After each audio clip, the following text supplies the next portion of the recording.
안녕하세요. 도쿄 황제입니다. 이번 주의 주요 경제 이슈를 체크를 해보겠습니다. 제일 먼저 푸르밀의 폐업이 있었습니다. 기사를 보면 낙농가나 직원들이 난리를 치고 있는데 이 사람들이 할 수 있는 건 실질적으로는 거의 없다고 보시면 됩니다. 일반적으로 노조의 데모가 직원이 할 수 있는 가장 강력한 대응 수단이라면 회사의 치트키가 바로 폐업이죠. 오너가 적자를 이유로 사업을 접겠다고 하면 어떻게 따로 대응할 만한 방법이 딱히 없는 게 현실입니다. 푸르밀의 경우에는 마트에 가보면 저가 유제품 라인업을 갖추고 있는 회사인데 적자가 커져서 사업을 접는다고 합니다. 저 역시 유통업계에 일을 했었는데 갑이 위치해 있는 상품이 있고 갑이 위치해 있는 회사가 있는 반면 을에 위치해 있는 회사나 상품이 있습니다. 푸르밀 같은 경우는 유통업체에 대비해서 을에 위치해 있는 곳이고요. 동원우유나 덴마크우유 이런 것과 더불어서 우유 소장들이 정말 힘이 없는 곳입니다. 그래도 이게 돈은 되던 거라서 권리금 같은 걸 주고서 사업권을 따내서 자기 지역의 유통업체에 납품해오고 있는 건데 이렇게 폐업을 해버리면 그런 우유 소장들의 자산에도 타격이 있을 것 같습니다. 저는 몇 번이나 말을 했습니다. 불경기에 금리가 오르면 다 죽는 거라고. 몇 년 전에 소득주도 성장이라고 하면서 최저시급 올릴 때도 반대를 했었고 이번에 금리 인상도 저는 좋지 않게 보고 있습니다. 먼저 금리 인상부터 말을 해보겠습니다. 회사의 경우에는 회사원들은 월급을 받고 아껴서 돈을 모으고 적금을 들면 이자가 오르니까 좋다고 생각을 합니다. 하지만 우리가 월급을 아껴봐야 한 달에 100만 원이나 모을까요? 그러면 1년에 1200만 원. 그런데 적금 이자가 2%에서 5%로 오른다? 그럼 1만 3%가 오른다? 그렇게 가정을 해보겠습니다. 그러면 연에 36만 원, 월에 3만 원 이자를 더 받는 겁니다. 그런데 지금 마트에 가보면 제품 가격이 어떨까요? 저는 마트에 자주 들리는데 공산품부터 해서 채소류, 고기류 할 것 없이 미친 듯이 가격이 올랐습니다. 한 달에 3만 원 이자 더 받는 걸로는 택도 없습니다. 그리고 회사원이니 월급을 받으니 괜찮다는 것도 푸르밀 사태를 보면 알 수 있듯이 아니라는 것을 우리는 알 수가 있습니다. 적금 이자가 3% 오르면 대출 이자는 5%가 올랐겠죠? 여러분 회사가 차입금이 100억이라고 친다면 5%가 오르면 5억의 이자를 더 내야 되는 겁니다. 세후 5억이니까 세전 연봉을 치면 6천짜리 직원을 10명 쓸 수 있는 돈이 5억이라는 돈인 거죠. 바꿔 말하면 여러분 회사의 직원 10명을 잘라야지만 여러분 회사의 이자 상승분이 상쇄된다는 얘기가 되는 겁니다. 추가로 소득주도 성장 얘기를 해보면 저 역시 대학교 다닐 때 알바를 별걸 다 해봤지만 최저시급 올리면 이걸 올린 만큼 시중에 돈이 풀린다는 거에는 동의를 할 수가 없었습니다.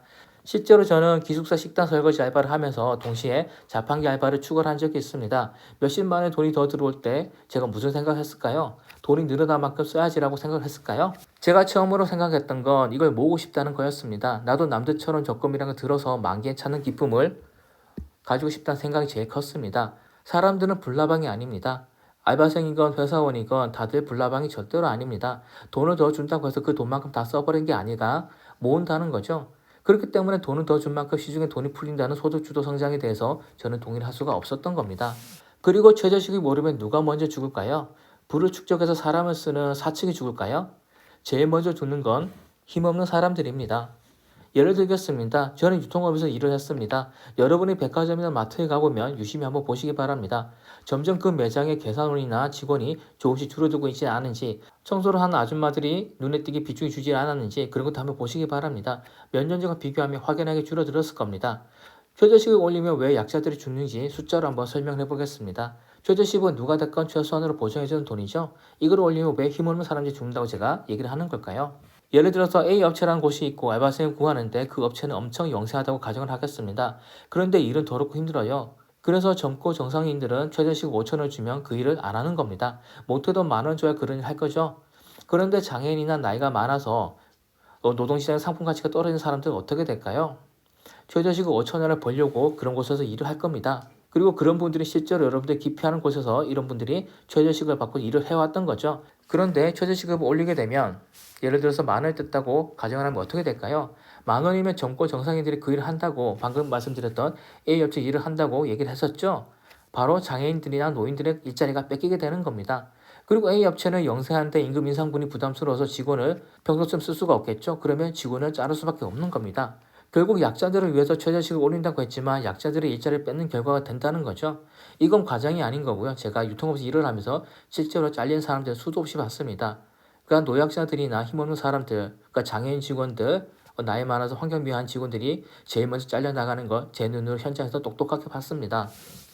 여러분들도 확인은 할 수 있죠. 예전에는 마트 게이트 입구엔 이렇게 안전 직원들이 있었습니다. 그런데 지금 안전 요원이 서 있는 곳이 있나요? 그 직원들이 점포당 10명은 넘었을 텐데 백화점이나 마트에 있던 그런 직원들을 다 쳐보면 못해도 1만 개가 넘는 일자리는 없어진 걸 겁니다. 그리고 다음으로 얘기하고 싶은 건 사람을 부리는 것은 바보 멍청이가 아니라는 겁니다. 예전에 지방 근무를 할 때 최저시급이 오르고 나서 항상 가던 카페에 커피를 마실 간 적이 있습니다. 근데 사장님이 골똘히 고민하고 있더라고요. 그래서 뭐 하세요? 라고 물었더니 주유수당 같은 게 부담스러워서 안 주려고 직원들 짧게 쓰려고 하다 보니까 근무 짜는 게 어렵다라고 대답을 하더라고요.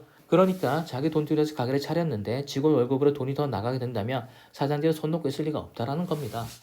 같은 논리로 월세가 있습니다. 저는 경기가 안 좋은데 금리가 오르면 연끌이만 죽는 게 아니라 다 죽는다고 했었죠. 집값이 내리니까 사람들은 집을 사지 않고 전세 들어갑니다. 그런데 집값이 내리니까 당연히 전세금도 떨어질 수가 있겠죠. 하지만 금리 인상이 더 큽니다.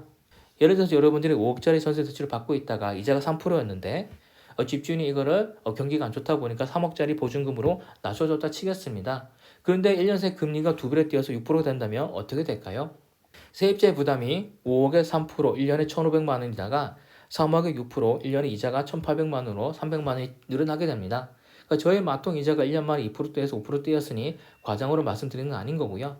그러면 사람들이 전세를 못 살고 이제 월세로 가게 되겠죠. 그래서 제가 월세도 오를 수 있다고 말씀드린 거고요. 그런데 몇몇 사람들은 월세를 함부로 올릴 수 있는 게 아니라고 합니다. 그런데 여러분이 뭐 저기 경기도 어디 변두리에 새빵 놓고 있는 동네 할머니라 치겠습니다. 여러분들이 만약 그런 할머니라면 시세 상관없이 싸게 내놓을까요? 아니면 이웃집 할머니나 뭐 부동산 중개사를 찾아가서 시세나 분위기를 물어보고 가격을 정하지 않겠습니까? 그분들이 20짜리, 30짜리 월세 내놓는다고 해서 아무 생각 없이 내놓는 사람들은 절대로 아닙니다. 절대 그럴 리가 없죠. 오히려 시세를 더 반영시키려고 할 겁니다. 당장 저만 해도 작년에 지방 근무를 할 때 희망퇴직을 하면서 입주한 지 한 달 만에 방을 빼려고 했더니 새로 구할 사람한테는 월세 더 올려서 받을 거라고 집주인이 얘기를 하더라고요. 이게 현실인 거죠. 그렇기 때문에 우리는 금리 인상 시기에 남들만 죽는 거라고 생각해서는 안 되고 우리가 어떻게 해야 할지에 대해서 고민을 해보라고 제가 몇 번이나 말씀드린 겁니다. 주말을 앞두고 나쁜 소리만 하면 주말 내내 재미가 없을 테니까 돈 되는 얘기를 한번 해보겠습니다. 탈방에서 공유했던 건데 새로운 돈벌이를 하나 찾아냈습니다. 며칠 전에 탈방에서 어떤 분이 앱토스 코인은 아냐고 물어보시더라고요. 저는 처음 들어본 코인이라서 따로 조사를 해봤습니다. 조사를 했더니 요새 핫한 코인이고 대박이었던 것은 사전에 테스트넷에 참여했던 사람들은 에어드랍을 300개 정도 받았다고 합니다. 10만 명 정도에게 300개씩 에어드랍 해줬던 건데 상장하고 조금 빠졌을 때 팔았다고 하더라도 에어드랍 받은 사람들은 못해도 300만 원 벌었을 겁니다. 다계정 했던 사람이면 더 벌었겠죠. 그래서 저는 다음번 제2 앱토스가 생길 때 어떻게 하면 미리 알 수 있을지, 어떻게 하면 테스트넷에 참여할지를 조사를 해봤습니다.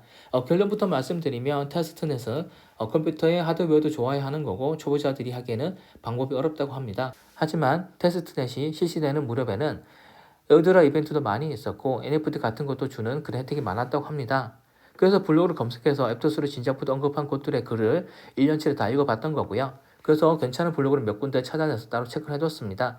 그러니까 우리가 예전에 문버드를 놓쳤던 것처럼 그래서 제가 정기적으로 티어 높은 NFT 체크하는 것처럼 이제는 테스트넷이 실시되는 코인들도 주기적으로 체크를 할 생각입니다. 자주 있는 건 아니겠지만 다음번 이슈 때는 다음번 제2의 앱토스가 나올 때는 우리도 에어드랍 몇 개라도 받을 수 있도록 제가 조치를 하겠습니다. 추가로 예전에도 영상으로 얘기를 했던 건데 여러분들 꼭 책을 많이 읽어보시기 바랍니다. 꼰대 소리 하려는 게 아니라 미디어를 보면서 시각적으로만 정보를 받아들이면 사람들이 바보가 되기 쉽습니다. 그러면 투자 시장에서는 돈을 벌기가 어렵겠죠. 대신에 논리력이 생기고 남들이 하는 말을 냉철하게 분석할 수 있다면 돈을 벌 가능성은 올라가지 않겠습니까? 예전에 TV에서 본 건데 어떤 아줌마가 자기는 게임은 몇 시간이고 집중해서 한다. 이걸 보니까 집중력이 없는 애는 아닌 것 같은데 공부를 좀 못하는 것 같아요 라고 얘기를 했습니다. 그 아줌마의 말에 의사 선생님이 어떤 말을 했냐면 게임처럼 시시각각 화면이 급변하는 것만 장시간에서 집중해서 볼 수 있다는 건 오히려 집중이 없다라는 의미가 된다고 하더라고요. 그러니까 광고처럼 자극적으로 계속해서 화면이 바뀌는 걸 집중해서 본다는 건 집중이 없다는 증거라고 얘기를 했었습니다. 그런데 요즘은 유튜브나 TV로 정보를 간편히 얻으려고 하는 사람들이 되게 많습니다. 그래서 그런지 논리력이 떨어진 사람들도 자주 보고 있는 거고요. 저는 유튜브나 탈방, 블로그 등등을 가지고 있는데 수시로 시비 거는 사람들을 만납니다. 근데 그 사람들의 대부분이 논리력이 없는 사람들이 많은 거죠. 며칠 전에도 누가 제 글을 이상하게 해석해서 말도 안 되는 시비를 걸더라고요. 뭐 난독증 수준으로 거의 말도 안 되는 시비를 걸던데 여러분들은 그런 일이 생기지 않도록 그러니까 활자를 눈에 많이 넣으시기 바랍니다. 교보문고 같은 데 가서 에세이가 됐건 소설이 됐건 활자 자극을 자주 해주시기 바랍니다. 우리가 살면서 수학 잘해야 하는 건 아니지만 수학 잘한 사람을 보고 머리 좋다는 얘기를 하지만 야이 돌머리야 같은 소리는 하지 않습니다. 그런데 국사를 잘하는 사람 보고는 머리 좋네라는 말보다는 열심히 공부했네라는 말을 하죠. 그러니까 정보를 얻는 것도 여러 채널이 있겠지만 그래도 책을 많이 읽고 논리적인 사람이 머리 좋은 사람이 아니겠습니까? 그리고 머리 좋다라는 거 문제 해결 능력이나 돈을 벌 가능성이 커지는 거라고 저는 생각을 합니다. 등락을 반복하는 투자 시장에서 머리가 좋은 게 필요하다고 생각하는 거고요. 테스트 내신이 뭐니 하는 것들은 제가 수시로 째려보면서 좋은 게 있으면 반드시 여러분들에게 공유를 드리겠습니다. 그러니까 여러분들은 그런 거에 시간을 들이지 않아도 되니까 대신에 논리력을 빌드업 해보시기 바랍니다. 감사합니다.